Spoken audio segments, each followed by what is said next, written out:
Oh man, what's happening everyone? Welcome back to the channel. Hope that you're having a beautiful summer day. Hope you're ready. Hope you're ready to chew on some watermelon. We're gonna listen to Herbie Hancock, Watermelon Man, off of the album Headhunters from Mr. Hancock, released 1973. So, this album has been requested a decent amount. But the first track, Chameleon, I've already heard. So I'm just gonna listen to the next track on here, which is Watermelon Man. So it just makes sense. Herbie Hancock is probably one of the most, well, I just want to say he's probably one of my favorite musicians in general. I love what he's done with the genre, with jazz, of course, but with fusion, and he has like evolved over time. He's not stood the test of time. He's evolved through the test of time. I mean, like, I love his work from, like I said, his early jazz days. I love how even now in modern times he works with, you know, hip hop producers and rappers, Kendrick Lamar, Thundercat, Flying Lotus. Like, I just love how versatile he is. I like how he gets involved, especially in modern like music and productions. Like, I love that. You know, there's so much good music out there, modern music, and it's cool to see someone like from an older period, established, an awesome musician, but also getting their hands dirty with some modern stuff. It's just really cool to hear and like see that respect, you know? Sometimes you have older musicians and they're like, oh, musicians today, blah, blah, blah. And anytime I hear anyone criticizing modern music of any genre, I'm just like, do you look for it? There is so much good music. I think people would be really surprised what they would find in any genre if they looked for it and you know, actually searched for it.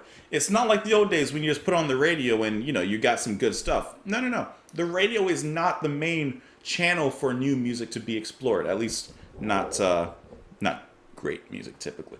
Anyways, let's go ahead and listen to Herbie Hancock, Watermelon Man. Let me go ahead and pull up the music and we're gonna get down.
Now, come on. Now.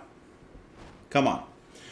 When that beat dropped, when that thick beat dropped in the intro, there had to be some bone of your body, some muscle that was moving. Your fingers, they wanted to snap. Your foot may have began to tap. Your head may have even been nodding. When that beat drops, such a fat beat. Drum and bass combination just punches you out of nowhere. That's good. That's good. The mixture of flutes or woodwinds, whatever instruments, whatever wind instruments are being blown at the beginning and the end of the track, interestingly sets you up with a certain kind of atmosphere. It was almost like a very tribal nature kind of atmosphere I thought we were going to go with. And I was like, okay, this is going to be a very down-to-earth jam. And then it just totally switched over into a jazz funk slayer. I do like the way that sets you up, though. And then the way that it carried alongside with the beat. Then we really went straight urban. And then we kind of came back with those woodwinds at the end, leading out of the track. This was really, really good. But especially that rhythm section, drum and bass. Drums, Harvey Mason. Bass, Paul Jackson. They were slaying. Or they were hitting it. What I was thinking about when those wind instruments were being played in the beginning, first of all, it sounded very much like we were in the middle of like a jungle or something, because some of those sounds kind of sounded like birds that I hear outside of the window sometimes in the morning. I don't know if you guys ever have like that one bird that just like sits outside your window and it's just incredibly loud. Like there's, sometimes you hear birds, but like sometimes there's one bird that's just like, he's just going off. But regardless, it's a really cool way that they set you up there. And then you have some hand claps that start to come in. What I believe are some vocalizations as well. So it's just this really cool earthy feel that the intro and the outro of the track begins with. But like I said, the middle and the whole of it is just straight funk. That was sharp, The hits, I love that. Has a very city kind of style to it.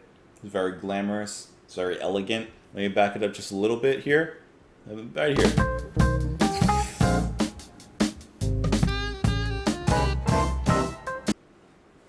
Just that little bit, that hits me right in the right place.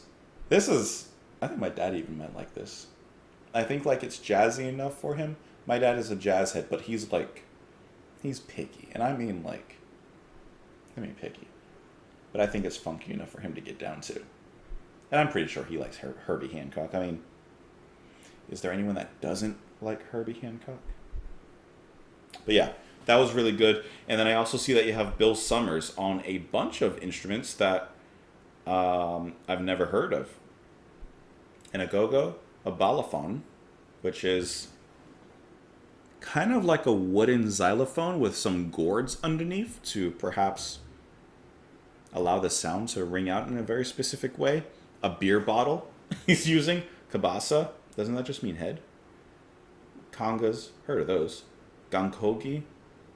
Hindu. Log drums. I've seen the log drums. Shakir. Tupac. Serta. He's using a bunch of stuff in here too. There's a lot going on. But this was a great composition as a whole. Wonderful in, wonderful out. And everything filling it in. You can't do without. Let me know what you guys thought of the piece. You can let me know in the comments below. I hope that you enjoyed the music. You can follow me in a bunch of places. Thank you for being here. I appreciate you showing up. Hope you come back tomorrow. Hope you enjoyed this jam. This is a jam, right? Who is the Watermelon Man? I don't know. I'm not even like a huge fan of watermelon. Enjoy the rest of your day. I'll see you later. Bye.